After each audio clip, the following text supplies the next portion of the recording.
So let's start with the today's newspaper analysis. Please keep your pen and notebook ready. Today is 14th of April, right?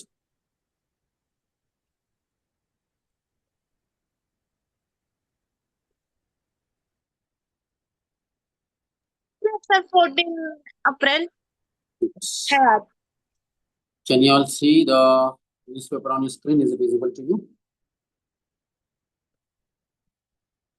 Chale, 14 April is a birth anniversary of Dr. B.R. Ambedkar. So let's see if there are any article written on B.R. Ambedkar and his contribution in Indian politics. We will check it out later. But start with the main page of today's Indian Express. If a win margin is 2%, deletion 15%, what will happen? This is what Supreme Court has. The Supreme Court has asked a very valid question to the Election Commission of India कि अगर winning margin 2% है और 15% voters का नाम अगर voter list से अगर हटाया गया है, then इसके बाद क्या होगा? This is what the Supreme Court has asked. We all know that special intensive revision, which is started by the Election Commission of India in various states before the legislative assembly election, West Bengal में भी उसी तरीके का SIR किया जा रहा है. And we have seen that SIR को लेकर बहुत सारी कंट्रोवर्सी चली थी that rather than becoming inclusive in nature, this SIR has become exclusive in nature, right? तो रिवीजन में नए नाम को जोड़ने के बजाय एग्जिस्टिंग नाम को ही ज्यादा डिलीट किया जा रहा है. So top court, that is the Supreme Court, hears the petition on exclusion in West Bengal SIR. तो वेस्ट बंगाल के स्पेशल इंटेंसिव रिवीजन में जिन लोगों के नाम हटाए गए हैं उस चीज को लेकर क्वेश्चन पूछा गया है. At tribunal's door, time is running out. No one understand our fear. So this is what the people have said कि जो ट्रिब्यूनल जो है जिनको अपॉइंट किया गया है सुप्रीम कोर्ट के द्वारा, तो इलेक्शन से पहले no one is trying to understand their problem. This is what is mentioned here. यहाँ पे हमने देखा हुआ Manmath Nath Bhowmik outside the tribunal office at Jokha near Kolkata. He had citizenship papers from 1959, लेकिन उसके बावजूद भी उनका नाम वोटर लिस्ट से हटाया गया है. तो Supreme Court bench had said in this context that we are getting blinded by fury of an impending election. मतलब जो आने वाला जो इलेक्शन है उस चीज को लेकर हम ब्लाइंड हो रहे हैं, मतलब उन्हें ही पता नहीं चल रहा है कि what is going to happen with them. चलिए, now let's move on to the next important news about the US-Iran war and the peace negotiation. US begins blockade of Iran's port. तो ईरान के जितने भी सारे ports हैं उसको block करने की कोशिश यूएस ने शुरू की है. Tehran threatens to hit in the Gulf. So oil again tops $100 a barrel. तो एक और बार क्रूड ऑयल का जो प्राइस है इंटरनेशनल मार्केट में वो $100 प्रति बैरल हो गया है. So blockade won't impede transit to और from non Iran destination. This is what US had said. तो यूएस सर ईरान जाने वाले जितने भी सारे पोर्ट्स हैं उनको क्या किया गया? ब्लॉक किया गया by the USA. NY says Iran and India in touch of passage of the ship. तो इंडिया के जितने भी सारे शिप्स हैं जो स्ट्रेट ऑफ हॉर्मुज से इंडिया आते हैं उस चीज को लेकर इंडिया और ईरान के डिप्लोमैट्स में बातचीत चल रही है. This is what the ambassador of Iran to India had said.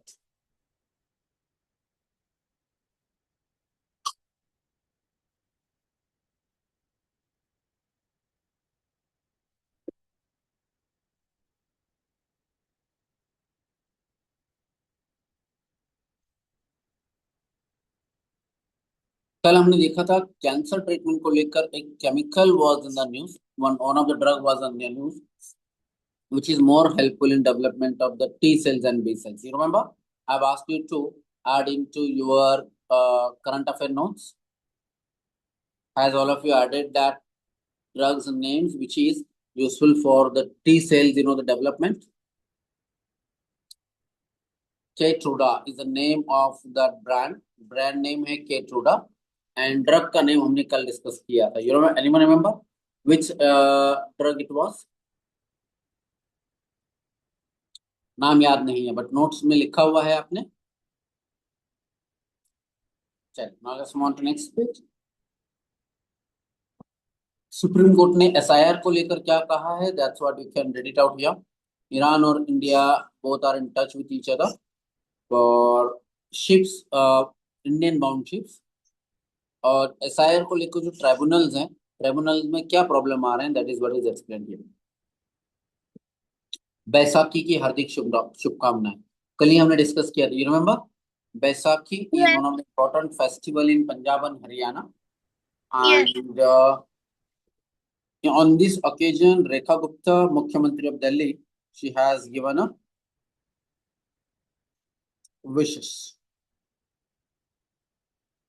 AI Impact Summit, here we can check it out. The Indian Prime Minister with the other the members of the leaders who have attended this AI Impact Summit. So the world to India, to the world, we open the doors, introducing the NEC, that is New Economic Collective, that is Startup Policy Forum, Paving Pathways and Partnerships. Startup Policy Forum, startup. कल ही हमने discuss किया हुआ था। Startup का मतलब होता है the companies which are recently started.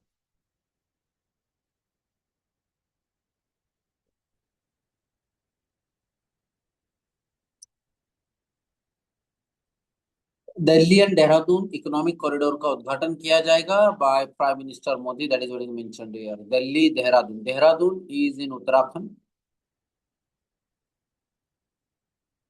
Economic corridor में क्या चीजें होंगी, that is what is explained here, we can read it out.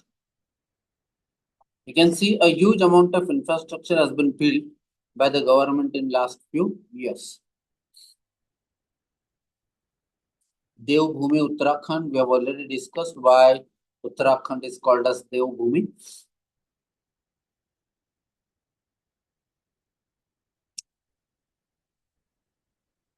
LPG supply is stable in capital, that is in Delhi, pending backlog being clear. This is what Chief Minister Gupta had said. Acha, which government is having the responsibility of distribution of LPG? Is it the state government or is it the union government? State government, sir. State government है। तो इसीलिए chief minister of Delhi said that there is a stable supply of LPG in Delhi, that is what she had said.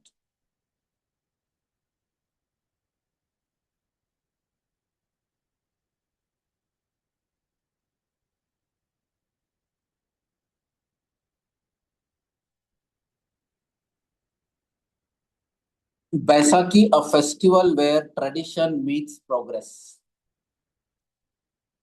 मतलब पंजाब में ये celebrate किया जाता है। So marked on April 14 of each year, Baisakhi signifies the harvest of Rabi crops, a time of joy and thanksgiving for farmers, and a moment of cultural pride. 14th April.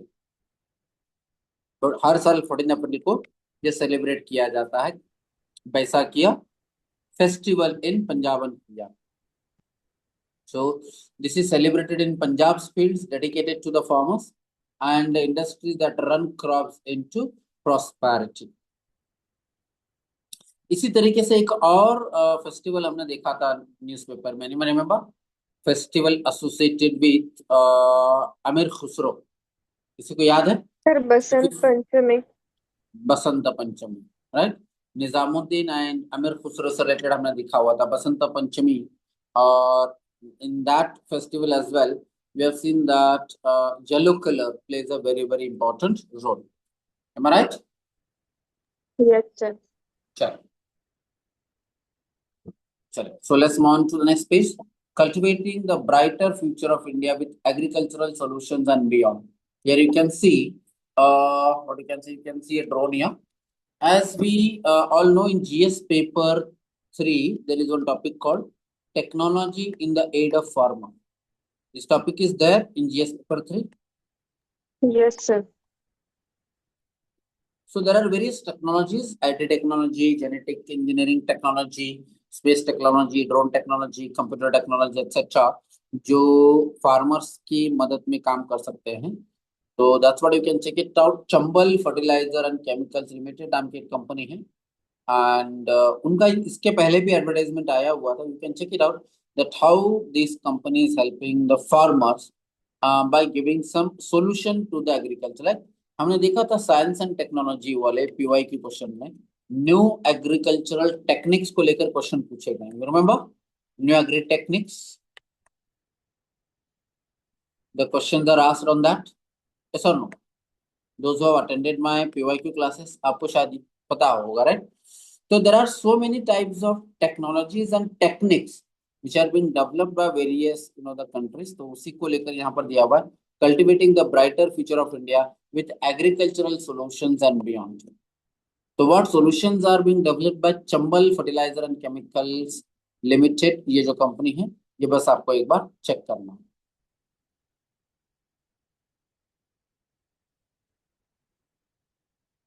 यहाँ पर कुछ technology के नाम दिए गए हैं। उत्तम संतुलित पोषण अभियान, second seed to harvest, Uttam the समाधान, WhatsApp the enterprise bot solution in 5 languages, crop seminars are being held, field days, Uttam प्रणाम sustenance agricultural practice, sustainable agricultural practice. Sustainable agricultural practice मतलब क्या? What do you mean by sustainable agricultural practice? Any idea? Sir agriculture बोलते ही खेत का part है ना, ये सस्टेनेबल एग्रीकल्चर बोल के। यस, तो सस्टेनेबल एग्रीकल्चर मतलब ऐसे एग्रीकल्चरल प्रैक्टिस जो बहुत लंबे समय तक चलती है, राइट? लंबे समय तक मतलब which is not utilising all the resources within a short period of time. तो संतुलित खेती क्यों सस्टेनेबल एग्रीकल्चर हम उसको कहते हैं, where we are using bio fertilizers, biochemicals, we are using what you can say uh, modern ways of the agricultural techniques कि जिससे soil fertility is not getting degrading quickly. This is what is called as sustainable agricultural practices. So there are various sustainable agricultural practices in India.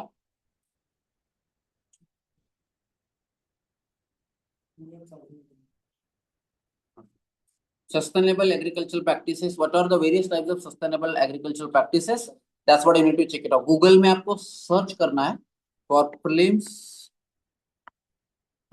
2026 के लिए what are the various sustainable agricultural practices. That's what you need to check it out. Clear? एक और scheme के बारे में कहा गया, नमो drone Didi scheme, self help group. Sameen आपने कल एक क्वेश्चन पूछा था, याद है? सिलेबस में SHG नाम का कुछ टॉपिक है, तो वो क्या है आपने पूछा हुआ था, you remember that? Yes. Self help group, the meaning of that term is called self help group. Marathi में उसका मतलब होता है स्वयं सहायता गट। मतलब स्वयं सहायता गट मतलब महिला बचत गट वगैरह, आपने सुना हुआ है Sameen? Yes yes yes. Yes, तो सेल्फ हेल्प ग्रुप का मतलब वही होता है। तो the role of self help groups in development and development industry, this is what is the topic in GS paper 3। मतलब role of NGO and SHG. Yes, तो development में, डेवलपमेंट मतलब क्या? विकास होने। यस, तो विकास करने के लिए एनजीओ का क्या रोल होता है, सेल्फ हेल्प ग्रुप्स का क्या रोल होता है, बचत गट का क्या रोल होता है, ये हमें पढ़ना है as a UPSC aspirant. What it समीन? हाँ। Very good. तो आपको जब भी इस तरीके के टॉपिक का मतलब नहीं समझ में आता है ना, यूपीएससी का स्टडी करना ही वही है सब। मतलब जितने भी सारे टॉपिक्स हैं सिलेबस में, उन सारे टॉपिक्स का मतलब समझना और उसके बारे में बेसिक स्टडी करना, right?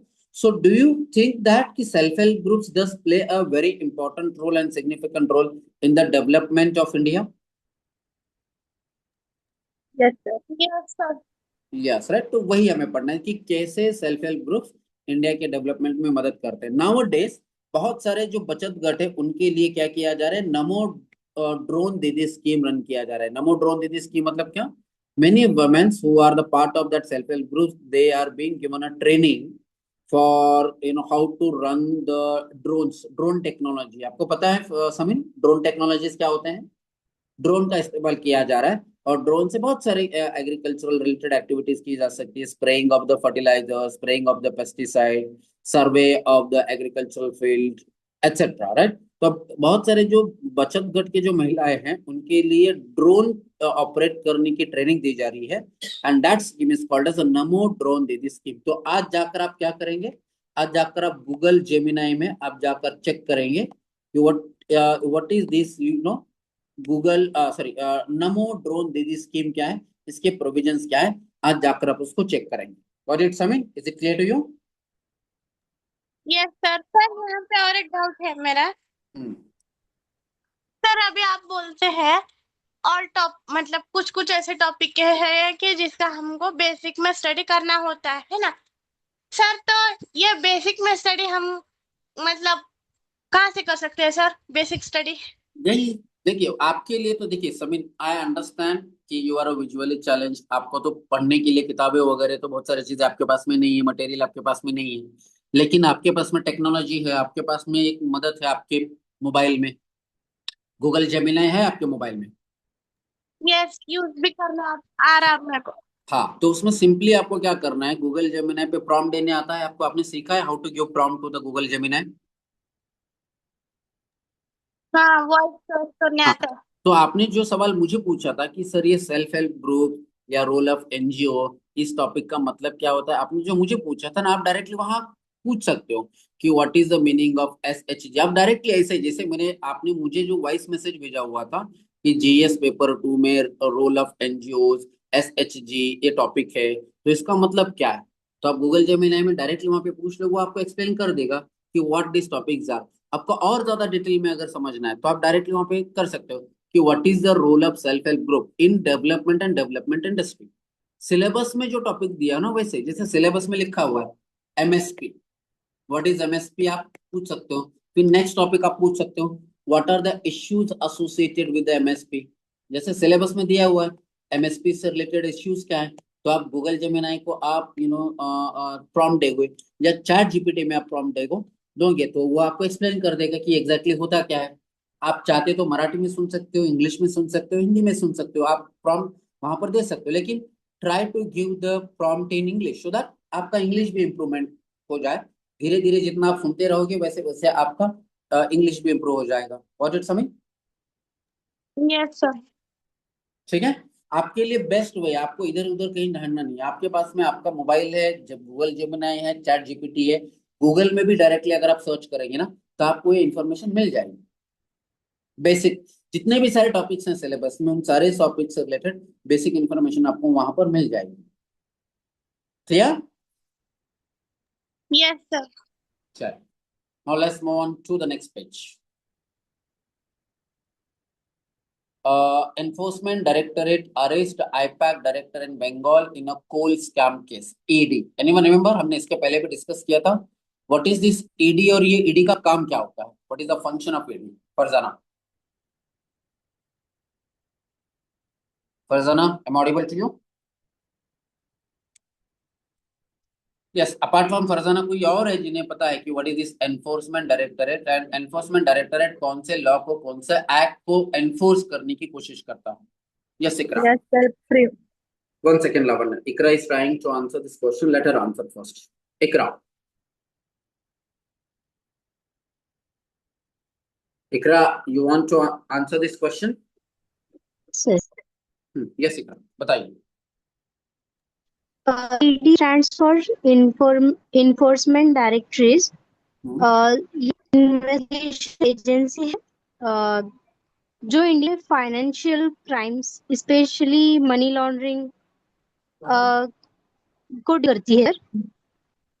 Very good. So, Enforcement Directorate is the agency which has the responsibility of enforcing the laws related to money laundering or FERA, FEMA, foreign exchange Yes, regulation, sir. etc. Foreign exchange. right? Financial crimes, etc. उसको लेकर करते हैं, right?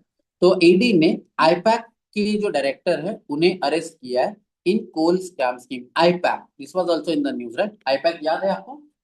Why it was in the news? IPAC is a political campaigning agency है which was earlier run by Prashant Kishore, but अब धीरे धीरे it is being run by whom? It is now he is not the director of the IPAC. अब IPAC is what you can say, it was a political consultant of Trinamool Congress TMC. तो there is a politics behind it, but anyways, ED का काम क्या होता है, that's what you need to know as a UPSC aspirant. Is it clear? Yes, sir.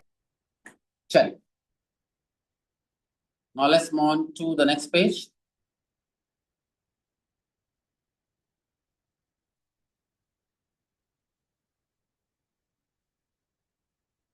Sonam Wangchuk urges central government to resume the talks with the Ladakh. Anyone remember?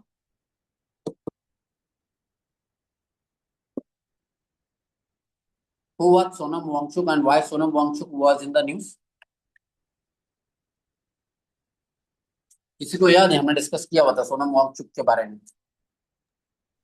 Sir, he's engineer and education reformer in Ladakh. In Ladakh, right? And he was arrested by the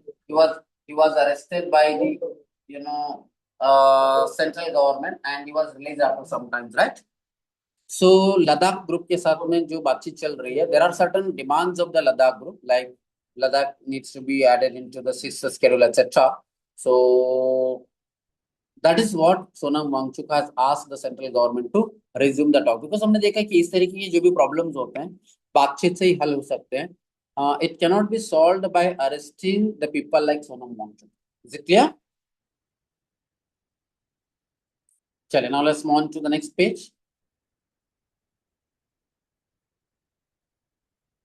Elections related news है, you can read it by yourself. This is on 2026 election.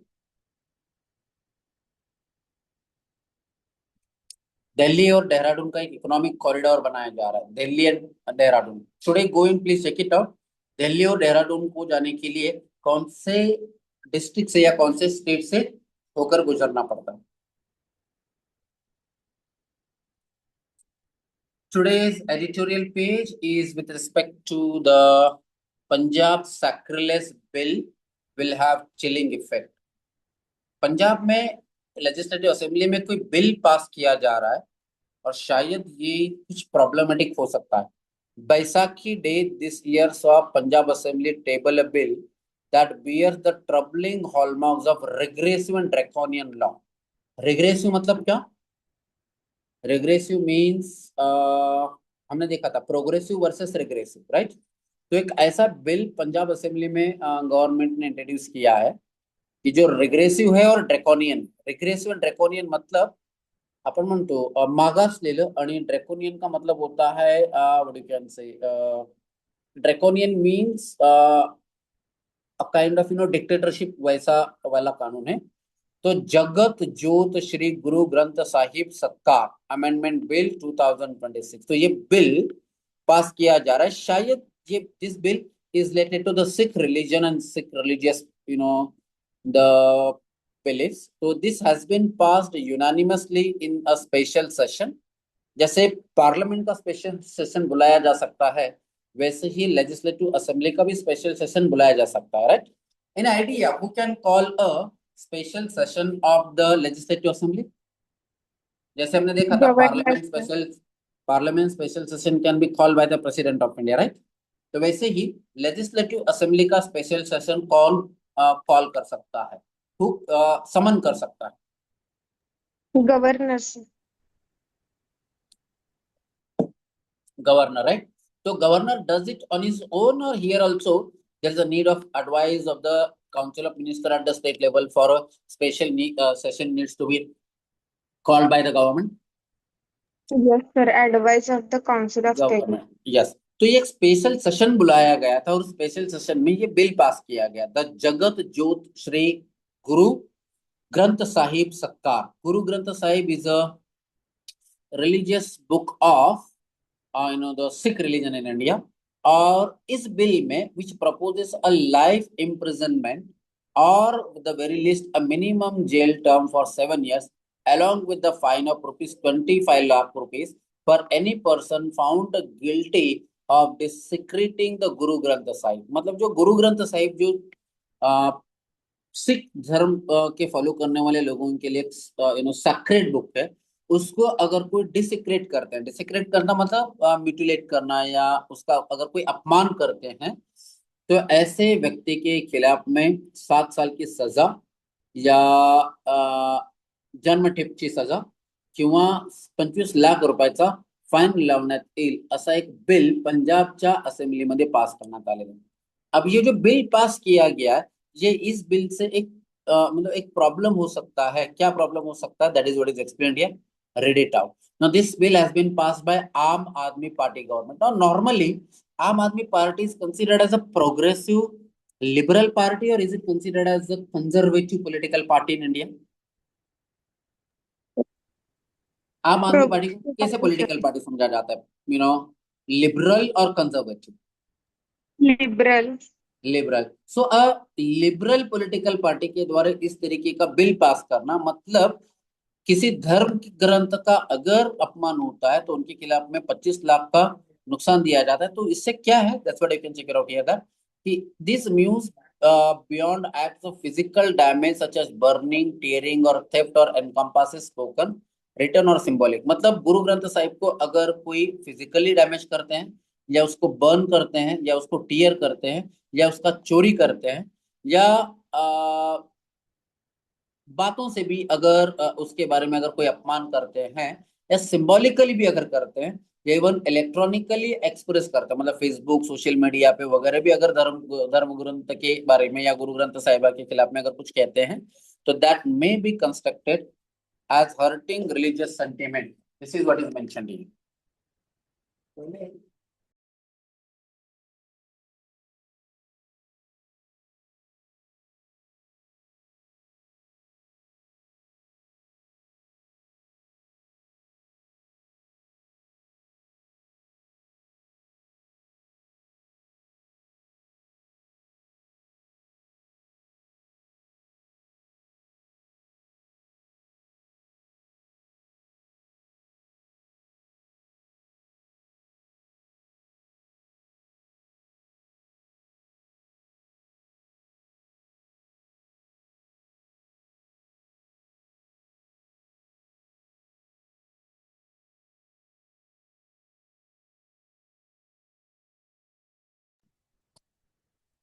Am I audible to all of you? Can you all hear my voice now? Yes sir, आपको voice आ रहा है। Yes sir. Okay, fine. So अब यहाँ पे क्या है? Why this bill is considered as regressive in nature? Because कोई व्यक्ति अगर एक्सप्रेशन भी करते हैं सोशल मीडिया पे वगैरह, तो that will be considered as a hurting the religious sentiment, and in doing so it could grant a license to those who would invoke the big leaf of hurt sentiments to target and silence others. तो दूसरे लोगों की जो आवाज है उसको silence करने की कोशिश की जा सकती है। This is what is mentioned here. Anyways, read this whole article to understand that why some people believe that this is a regressive in nature, right? So it is unfortunate that Aam Aadmi Party has chosen rekindle this embers even as Punjab grapples with urgent challenges. Because what is happening now, there are certain other challenges in front of the country, there are certain other challenges in front of the what you can say the nation.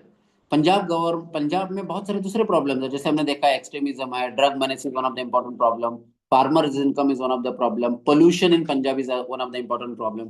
तो ऐसे problem को solve या address करने के बजाय government becoming more and more what you can, all governments, not only this but almost all governments are becoming religious in nature. That's what you can check it out. The challenges in front of the Punjab is the menace of gangster. वहां पे gangster बहुत बड़े पैमाने पे बढ़ रहे हैं पंजाब में।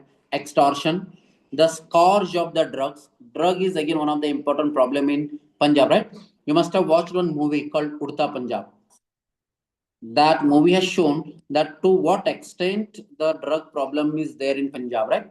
Then faltering economy. Punjab की economy धीरे धीरे क्या हो रही है? Falter होते जा रही है, and a depleted state coffers.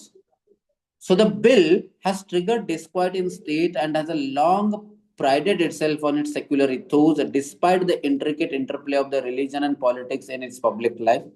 This can no greater irony that this legislation was tabled on Baisakhi. मतलब ये बैसाखी के ओकेजन पे इस बिल को इंट्रोड्यूस किया गया। When Guru Gobind Singh founded the Khalsa by uniting the 5 men from diverse background across India. गुरु गोविंद सिंह ने खालसा पंथ की स्थापना की थी बैसाखी पे। और जब ये खालसा पंथ की जब शुरुआत की थी गुरु गोविंद सिंह ने, तो he has taken the people from various religious background. So those people were not just related to Sikh religion but diverse background, secular background से था. So transcending the barrier of the caste and creeds to create the fellowship. तो ये ऐसे मौके पे किया गया जिसमें प्रोग्रेसिव आइडियाज गुरु गोविंद सिंह ने उस समय में किया गया था, but this is regressive idea. Read this whole article that why this bill is considered by Indian Express as a regressive one. Is it clear? Chal. Now on nuclear energy and Indian milestone. Recently भारताने nuclear एनर्जीच्या context मध्ये एक मील का पत्थर हमने achieve किया असे कहा जाता है. माइलस्टोन म्हणजे मैलाचा दगड आपण अचीव केलेला असं म्हणतो ना. Which one is that milestone India has achieved recently with respect to the nuclear energy capacity of India? Anyone remember? ये बार बार न्यूज़पेपर में आ रहा है कंटिन्यूसली, पिछले हफ्ते से लगातार न्यूज़पेपर में ये आ रहा है. तो इसका मतलब क्या, UPSC definitely will ask question on this topic in main exam, right? So can anybody tell me which milestone we have achieved in last week with respect to the India's nuclear energy? किसी को याद है? मैंने अलग से notes बनाने के लिए कहा था आपको. I've asked you to add these points into GS paper 3 topic energy. Which achievements India has achieved last week with respect to nuclear energy? Yes, Nagratna, you remember? Yes, sir. What it is?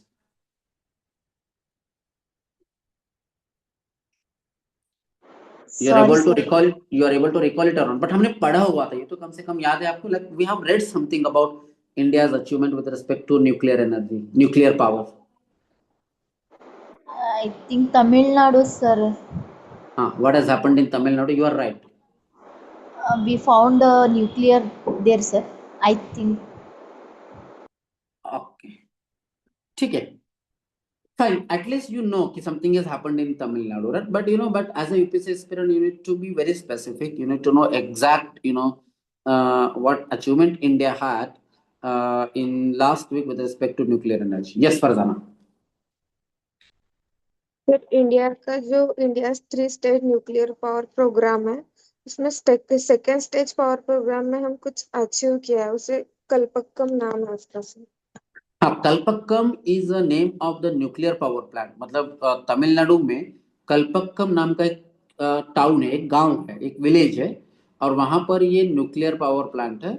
And this is first indigenously build nuclear power plant which is one of the what you can say largest power plant in India. और वहां पर हमने criticality को achieve किया, second stage जिसे हम कहते हैं. न्यूक्लियर यूरेनियम एनरिचमेंट का एक टेक्नोलॉजी का जो क्रिटिकलिटी होता है वो हमने अचीव किया. और उससे हमारा इंडिया का जो टारगेट है, जो गोल है, to achieve 100 gigawatt of electricity from the nuclear power programme, उसके लिए वो इम्पोर्टेंट क्या है, स्टेज है, right? So in that sense India has achieved a important the milestone. Second मतलब 3 माइल है यहाँ पे, फर्स्ट स्टेज, सेकंड स्टेज आणि थर्ड स्टेज. आपल्याला जर एखाद्या जर्नीवर जायचं असेल, एखाद्या प्रवासावर जायचं असेल, तर आपण म्हणतो ना, एक म्हणजे एवढ्या किलोमीटर अंतरावर आपल्याला जायचं, अगोदर माइल असायचं, राईट? तर माइल म्हणजे काय, की तेवढं आपण अंतर कापलेलं आहे. So we have achieved a milestone.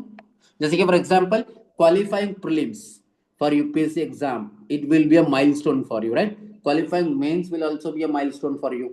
Similarly वहां पर भी 3 स्टेजेस हैं न्यूक्लियर पावर प्रोग्राम के, first stage, second stage and third stage. तो सेकंड स्टेज में जो न्यूक्लियर एनरिचमेंट टेक्नोलॉजी में एक टर्म इस्तेमाल किया जाता है, that is called criticality. Criticality मतलब वो जो न्यूक्लियर पावर प्लांट जो है ना, वहां पर एक चेन रिएक्शन किया जाता है. वो चेन रिएक्शन की शुरुआत हो गई है with the help of uranium, right?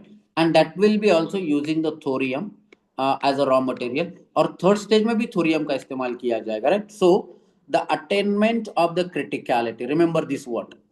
Rachna, Farzana, and Nagratna, all of you need to remember this term called the attainment of criticality for by the prototype fast breeder reactor. कौन सा reactor इस्तेमाल किया गया था, that also explain to you, right? Did we used small modular reactor or we have used fast breeder reactor? We are using fast breeder reactor there, right? So FBR reactor in Kalpakkam, Tamil Nadu is a long awaited milestone that marks a generational shift in India's use of nuclear energy.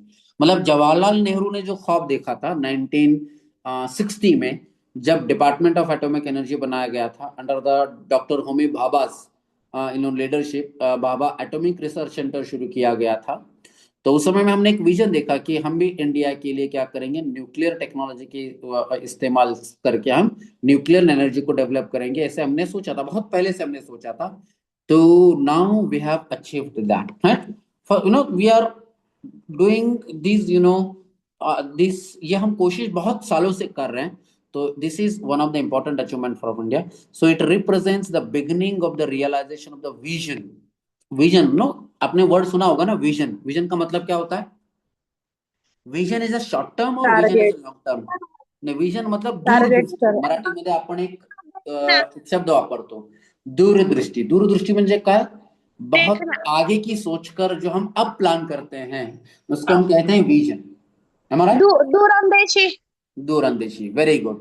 तो ये उस समय में, मतलब 1960 में जवाहरलाल नेहरू ने उस समय में एक विजन रखा था कि आगे जाकर इंडिया में जब भी एनर्जी क्राइसिस आएगी, जब भी एनर्जी की जरूरत होगी, तो एटॉमिक एनर्जी से हम डेवलप कर सकते हैं, तो उसके लिए अब से रिसर्च करना चाहिए, ऐसे उन्होंने उस समय में सोचा था।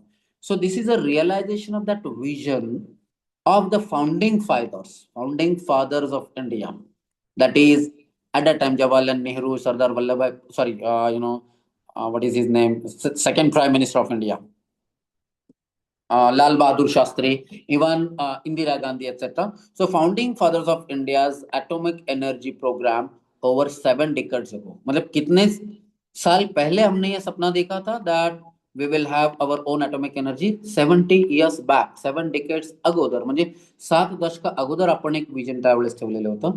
The fast breeder reactor are incredibly more challenging to design, build and operate compared to the pressurized heavy water reactors that are mainstay of the India's nuclear sector. तो दो तरीके के क्या है रिएक्टर्स हैं. So you need to go and check it out, compare between fast breeder reactor FBR and pressurized heavy water reactor HWR और FBR में क्या फर्क है, कंपैरिजन आपको देखना है. अब तक इंडिया में जितने भी सारे रिएक्टर थे they were heavy water reactor, but for the first time India has able to build our own fast breeder reactor. और फास्ट ब्रीडर रिएक्टर को करना is very challenging to design and build and operate such type of reactors. But more than technological accomplishment, the commencement of the second stage of India's 3-stage nuclear power program, ये बार बार newspaper में आ रहा है 3-stage nuclear power program. और इसके पहले भी मैंने बहुत बार आपको बताया था, many times I asked you to go and check it out, what is this 3-stage nuclear power program. Try to understand. नहीं समझ में आ रहा है, ask me. क्लियर? तो 3-stage न्यूक्लियर पावर प्रोग्राम के लिए ये सेकेंड स्टेज हमने अचीव किया है, and it signifies an important step forward in securing countries energy independence in the context of this global war. अभी जो यूएस ईरान का वॉर जो हो रहा है, इसराइल का जो वॉर हो रहा है, इससे अब हमें बहुत ज्यादा एनर्जी का महत्व हमें पता चल रहा है. What is the importance of energy dependence, right? So under strategic autonomy in the coming decades. Clear? अगर हम अपना खुद का अगर 100 गीगावाट एनर्जी अगर हम प्रोड्यूस कर पाएंगे न्यूक्लियर टेक्नोलॉजी से, so we don't need to dependent on the countries like Russia और इवन ईरान और even America. So this is why this is very very important. तो इंडिया के सॉवरेनिटी के लिए, इंडिया के आत्मनिर्भरता के लिए, स्वावलंबन बनने के अच्छी जो विजन था, उस विजन के दृष्टिकोण से दिस द न्यूक्लियर ये जो क्रिटिकलिटी का जो अटेनमेंट किया गया है यहाँ पर कलपक्का में, this is very important. Is it clear? चलिए, रीड दिस आर्टिकल. अब ये इतने दिनों हुआ क्यों नहीं था? Because there were some suspicions and there were some safety risk associated with that. So that is what you can check it out. So traveling on the 3-stage pathway was never going to be easy. मतलब ये जो 3-stage power programme है India का, उसको पूरे तरीके से achieve करना it is not going to be very easy. जैसे यूपीएससी के प्रीलिम्स, मेंस और इंटरव्यू को क्वालिफाई करना आसान नहीं, वैसे ही ये 3 स्टेज प्रोग्राम है, राइट। जैसे यूपीएससी का 3 स्टेज प्रोग्राम है, वैसे ही ये nuclear power programme is also there. The first test fast breeder reactor could only be built in early 2000. Several times during this journey, it appeared that India lost the focus. But the attainment of the criticality at the Kalpakkam hopefully will put a transition of the fast track once again. The news from the Kalpakkam suggest ऐसे होता है कभी कभी UPSC के preparation में भी ऐसे होता है। Sometimes we lose our focus of preparation. Yes or no, Pranali? Is Pranali is there? Okay, she is not there. Yes, Anant, you must have observed it. Like बीच में एक ऐसे समय आता नहीं कि we lose our focus, but again we come back.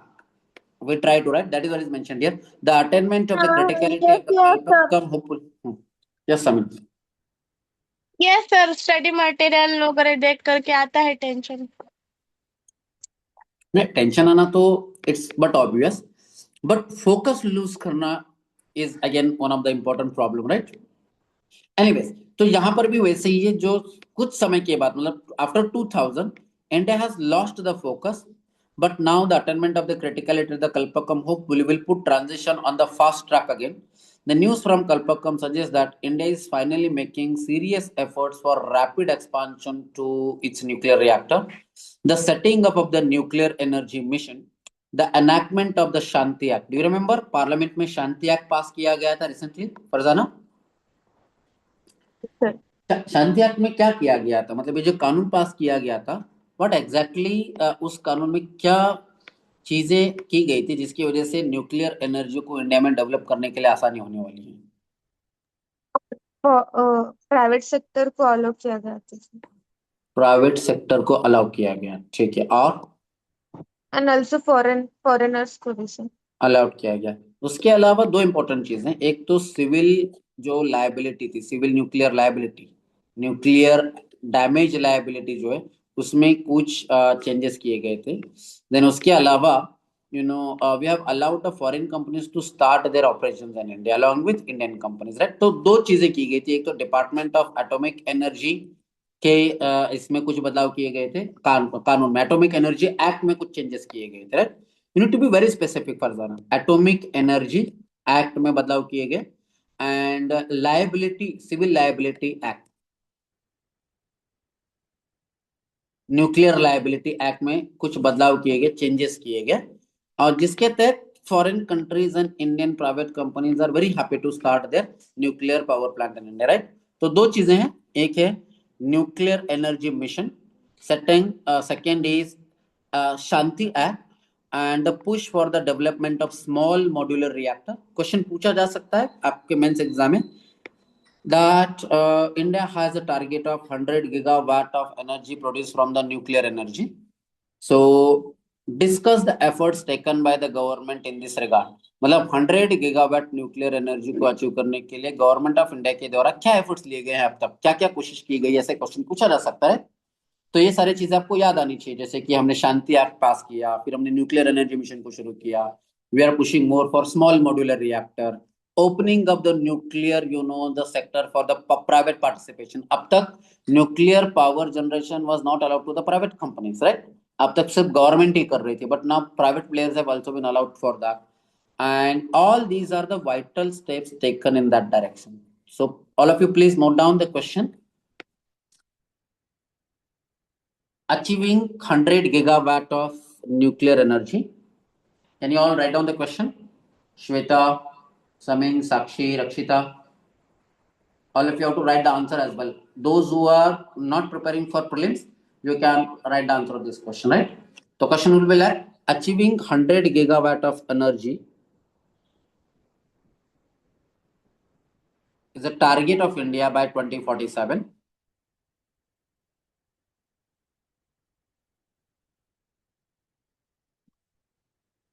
Evaluate the steps taken by the government of India, in this regard. मतलब 100 gigawatt के nuclear power energy को प्रोड्यूस करने के लिए गवर्नमेंट ने अब तक क्या क्या स्टेप्स लिए, उसको आपको इवैल्यूएशन करना है. You need to evaluate it. Lavanya, are you there? Have you Yes, noted sir. down the question? Yes, sir. ठीक है, क्वेश्चन समझ में आ गया कैसे क्वेश्चन पूछा जा सकता Yes, है sir. From the newspaper. तो ये इंपॉर्टेंट आर्टिकल Yes, है. You sir. Need to add this into GS paper 3 topic energy. Yes, sir. समझ में आ I रहा है think आपको? या हाँ, यस लावण्य. क्वेश्चन अजून स्टार्टिंगला हे क्वेश्चन दिलता सर तुम्ही गॅस शांती टॉपिक बिल लो. रिलेटेड होतं. राइट. हाँ good.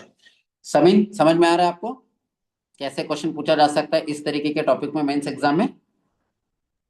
Yes sir, issue based question ना. Yes, perfect. Now slowly you are understanding how what is being asked in mains exam, what is being asked in prelims exam. धीरे धीरे अभी आपको समझ में आ रहा है. क्लियर? सर आपके वजह से बहुत चीजें क्लियर हुई है. चलिए थैंक गॉट. You sir. चलिए now let's move on to next page. Rupee is more than measure of price. Sakshi, are you there? Yes, sir. Money is what? Exchange medium of goods and service. Yes, money is a medium of exchange of goods and services. पैसा फक्त माध्यम आहे. Yes or no? Yes, sir. So rupee is just not about measure of the price. म्हणजे रुपये म्हणजे एखाद्या वस्तूचा मोजमाप करण्यासाठी पैसेचा उपयोग होत नाही, पण त्याच्यापेक्षा अगोदर त्याने दिलेलं बघा, it is also barometer of credibility. रुपयाची देखील क्रेडिबिलिटी असायला पाहिजे. जेवढं भारताच्या रुपयाची व्हॅल्यू डॉलरच्या कंपॅरिझन मध्ये कमी होत जाईल तेवढं त्याची क्रेडिबिलिटी देखील कमी होईल. असं होत आहे ना. मतलब पहले तुम्ही बघत असाल की पहले 10 रुपये मतलब उसकी कोई व्हॅल्यू हुआ करती थी. आता आहे ना 100-200 म्हणजे रुपयाची पैशाची व्हॅल्यू हळूहळू कमी होत आहे. You understanding this? Yes, sir. We will discuss it. Prelims exam में बेसिक में हम डिस्कस करेंगे what is money, what is rupee, how the value of one currency is compare to the another currency. That we will discuss later. चलिए now let's move on to the next page. Sir हाँ yes. अभी जो आपने question दिया था उसमें challenges और way forward भी लिखना है क्या? लिखना है बट सी इस क्वेश्चन में पूछा गया है what are the steps taken in this direction and evaluation पूछा गया है. तो आपको इवैल्यूएशन करना है. क्या इवैल्यूएशन करना है? गवर्नमेंट ये जो कोशिश कर रही है उसको आप जैसे इवैल्यूएशन का मतलब जब आप आंसर लिखते हो तो हम उसको इवैल्यूएशन करते हैं, उसको मार्किंग देते हैं. इवैल्यूएशन करना मतलब उसका परीक्षण करना. तो वहां पर अगर क्वेश्चन ऐसे पूछा जा सकता है कि अगर पूछा गया होता कि what are the challenges in achieving 100 gigawatt, तो आप बहुत ज्यादा फोकस वहां पे करते हैं. यहाँ पर क्या है, आपको for example if you are writing answer in 250 words, तो 250 वर्ड्स में अराउंड 200 वर्ड्स आपको जो है ना वो इवैल्यूएशन पे देना है. अराउंड 50 वर्ड्स लाइक एक पैराग्राफ, एक आधा लाइन या कंक्लूजन में आप वे फॉरवर्ड बता सकते हो. बट पूरा आंसर ही अगर आप वे फॉरवर्ड और चैलेंजेस बता रहे हो तो that is not meeting the demand of the question. और 1 line 2 line you can right about the way forward and challenge. But ज्यादा हमारे जो वर्ड आपको जो खर्च करने हैं इस आंसर में, that is for evaluating the government effort. Government जो एफर्ट ले रहा है ना उसको इवेल्युएशन में 200 वर्ड्स में आपको लिखना है. समझ में आ गया फरजाना? सर गवर्नमेंट के स्टेप्स के अलावा चैलेंजेस और वे फॉरवर्ड भी लिखना होता है क्या? ये है पूछा मेरा है स्पेसिफिकली तो आपको ज्यादा वो लिखना है. अगर नहीं पूछा है तो आप 2-3 पैराग्राफ चैलेंजेस और वे फॉरवर्ड ही लिख रहे हो. और पूछा गया क्वेश्चन में इवैल्यूएट द गवर्नमेंट एफर्ट्स, और अगर आपने आंसर में इवैल्यूएशन ही नहीं किया गवर्नमेंट के एफर्ट्स का तो आपको मार्क्स नहीं मिलेंगे. It is not necessary that you need to write the way forward and challenges in each and every question. If specifically asked, you can write it out. But yes, एक line या एक paragraph भी नहीं, हम कहेंगे कि एक line या कंक्लूजन में आप वे फॉरवर्ड या वो चैलेंजेस आप लिख सकते हो. बट आपका मैक्सिमम जो आंसर का जो क्या कहते हैं जो मेन बॉडी जो है ना वो evaluation of the government efforts पे होना चाहिए.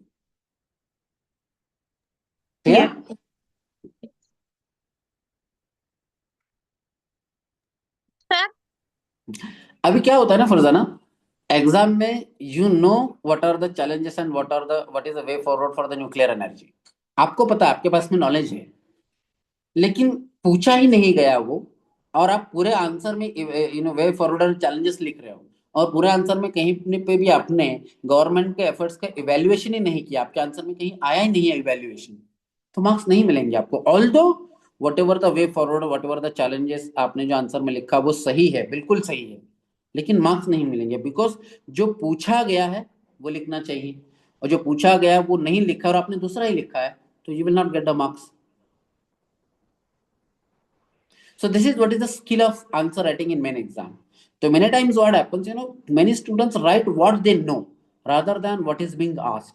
तो यूपीएससी मेंस एग्जाम में आंसर लिखने से पहले क्वेश्चन को 2 या 3 बार पढ़ना होता है to understand what is the exactly the demand of the question.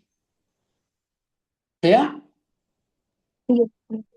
तो उसी वजह से जब भी मैं आपको आंसर का फीडबैक देता हूँ ना, तो उसमें सबसे ऊपर एक चीज लिखी होती है कि डिमांड ऑफ क्वेश्चन क्या थी, और उस डिमांड ऑफ क्वेश्चन को एड्रेस किया गया है नहीं किया गया, that's what I check it out.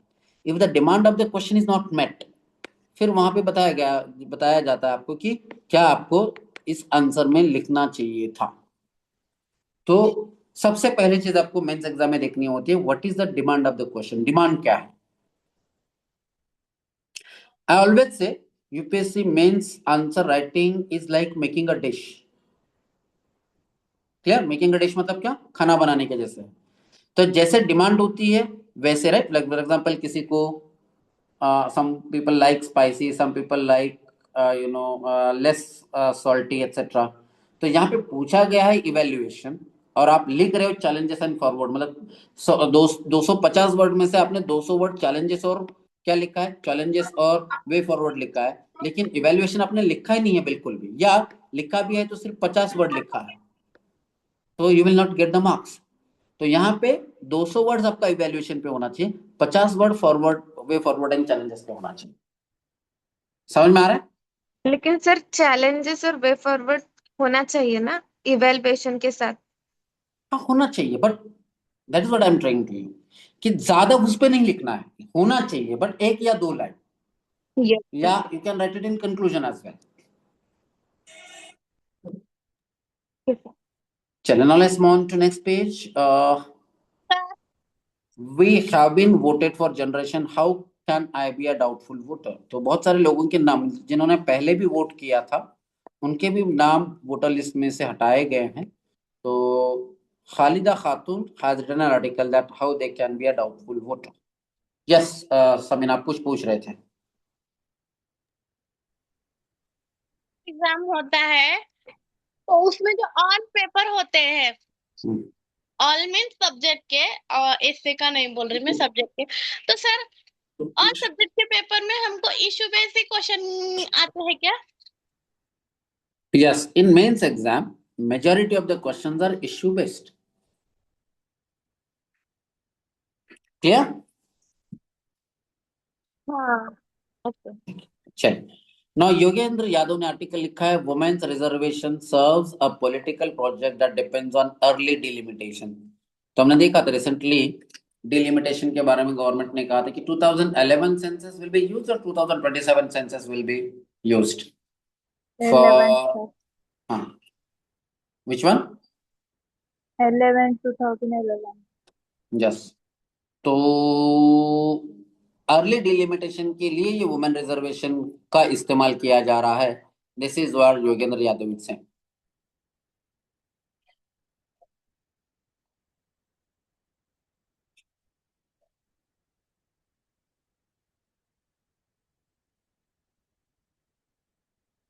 Prime Minister says special session to end the decades of the wait for women reservation.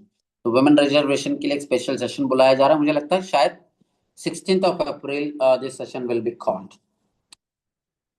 Any idea which political leader has always vociferously asked for the reservation for women in Lok Sabha? That was Sonia Gandhi. Sonia Gandhi, the Congress leader. उन्होंने बहुत बारी demand की थी कि women reservation, there should be reservation for women in Lok Sabha. तो delimitation, caste census and election, India block flags the concern, final call on the bill after April 15 meeting. तो government को support करना चाहिए नहीं करना चाहिए इन इश्यू को लेकर, that will be discussed by the India block. Opposition party के द्वारा 15 तारीख को एक मीटिंग रखी गई है, उसके बाद डिसाइड किया जाएगा whether to support the bill और not to support the bill. So without the support of the opposition, can this bill be passed into the Lok Sabha and राज्य सभा? No, because it needs what? It needs 2/3 majority to pass the bill in both the houses.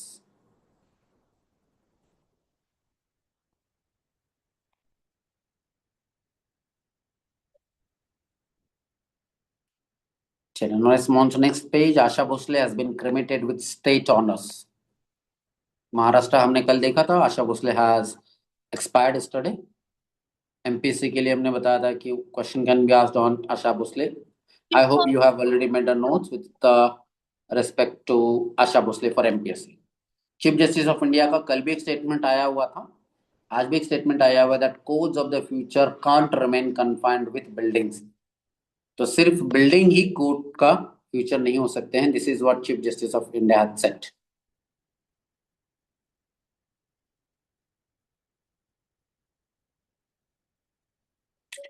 Ministry of MET, that is रेमेटी department. कौन सा department है?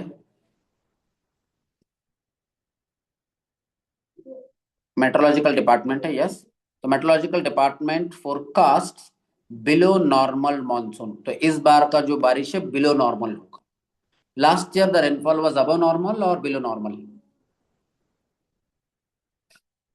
above normal से।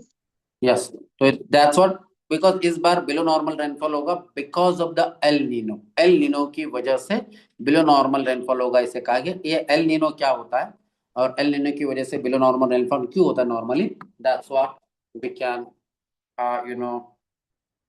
Discuss. But अभी आपको ये ध्यान में रखना है कि देयर इज बिलो नॉर्मल होगा इस बार, ऐसे एक्सप्लेन किया. यहाँ पर हमने देखा है 2024, 25, 23, 21, तो 2014 से लेके 2024 तक कितना परसेंटेज रेनफॉल हुआ था, that is what is explained. Last year 2025 it was 108%, मतलब 100% से ज्यादा बारिश आ गई थी. Even in 2024 also it was 106%. 2023 96, 99, 98, 100, 96, 97, 96, 93. 2016 has seen a very low amount of rainfall, even 2015 as well. तो after every 7-8 years, हर 7-8 साल के बाद में एक बार क्या होता है, एल नीनो ईयर आता है. So that's what you can check it out. So this year the rainfall may be around 93 to 94% के आसपास में होगा. That is what is explained here. Here it is stated that El Nino year and it produced 95% rainfall. तो इस बार कितने percent rainfall हो सकता है out of the normal rainfall? That is what is explained here. What is El Nino and El Nino का क्या impact होता है? That's what we will discuss in geography class. तो यहाँ पे लास्ट पैराग्राफ में दिया हुआ है a warmer than usual eastern Pacific. Eastern Pacific में यूजुअल टेम्परेचर से ज्यादा अगर टेम्परेचर होता है, the El Nino phase is usually correlated with the suppressed rainfall over the Indian subcontinent. मतलब जब भी एल नीनो फेनोमेना होता है पैसिफिक ओशन में, तो उस समय में इंडिया में बारिश कम होती है, ऐसे ऑब्जर्व किया गया. तो इस बार पैसिफिक ओशन में एल नीनो दिखाई दे रहा है, तो इससे एक्सपेक्ट किया जा रहा है कि इंडिया में इस बार बारिश कम होगा. यूपीएससी इसी स्टेटमेंट को एज इट इज लेते हैं और यूपीएससी में प्रीलिम्स एग्जाम में पूछा जाता है. लास्ट पैराग्राफ जो होता है किसी भी न्यूज आर्टिकल का, that last paragraph gives basic information about that. तो यहाँ पर एक और लिखा हुआ है El Nino southern oscillation and so refers to the periodic warming और cooling of the eastern Pacific. मतलब कुछ समय के बाद ईस्टर्न पैसिफिक ओशन कूल होता है, कुछ समय के बाद में वार्म होता है. जब कूल होता है that is what is called as La Nina, और जब यूजुअल टेम्परेचर से ज्यादा वार्म होता है that is what is called as El Nino. तो this time it is going to be more warm and it happens off the coast of South America. South America की coast मतलब चाइल, Peru वगैरह जो country वहां पे होता है. So that influences the weather worldwide. पूरे वर्ल्ड में इसका इन्फ्लुएंस होता है including India. So in India it is most evident impact happened on the monsoon rainfall. तो इसका असर इंडिया के मॉनसून रेनफॉल पे होता है, तो ये आपको ध्यान में रखना है. तो El Nino means low rainfall or high rainfall. Low rainfall, sir. And what about La Nina? More, sir. Higher rainfall than the usual rainfall. Clear? Yes. So that is why last year it was La Nina year, और इसी वजह से हमने देखा था कि 108 and 106 percentage of the rainfall, मतलब normal rainfall से 108% rainfall हुआ था. So read this whole article, keep this, पढ़ो, बस पढ़ लेना है. और ये एल नीनो, ला नीना, एंसो वगैरह क्या होता है, that I will discuss with you in basics of geography. This is इस बार के प्लेन्स एग्जाम में शायद हो सकता है UPSC might ask a question on this El Nino and La Nina. या फिर आज भी जाकर आप देख सकते हो. Even you can go and check it out. PYQs. What were the question asked related to El Nino and La Nina in prelims exam? Lavanya, you will do it and share it in the group. Clear? Yes, why it happened, sir? Why it happens? I'll explain in the geography class. अभी हम कर रहे हैं ना, geography class में शायद हमने नहीं डिस्कस किया था El Nino, right? Yes, sir. ठीक है. We will do one thing. Next geography class, I'll explain you El Nino, La Nina, what is this, and so etc. Clear? Yes. Fine. Now let's move on to next. Yes, today is 14 April, the birth anniversary of Baba Saheb Dr. Bhimrao Ambedkar ji. So this ad is given by Government of Haryana. Check.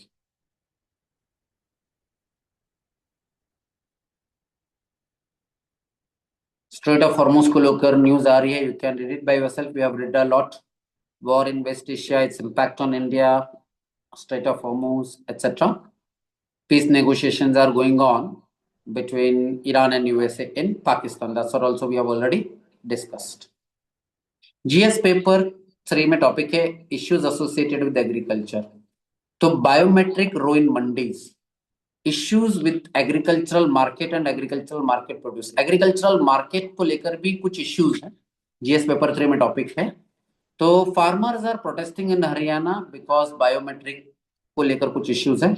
How Haryana's new biometric procurement system, rationale behind the introduction, क्यों वहां पर biometric system लाया गया है हरियाणा में, and why government wants that and why there is opposition by the farmers and what is next, that is explained here. You can read it by yourself and add this point in GS paper 3 topic agricultural issues related to agricultural market and agricultural produce. ये topic है syllabus में, go and check it out.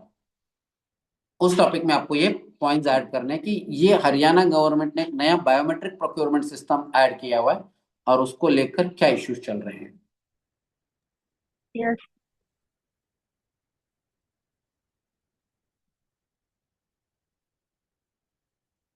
चलिए now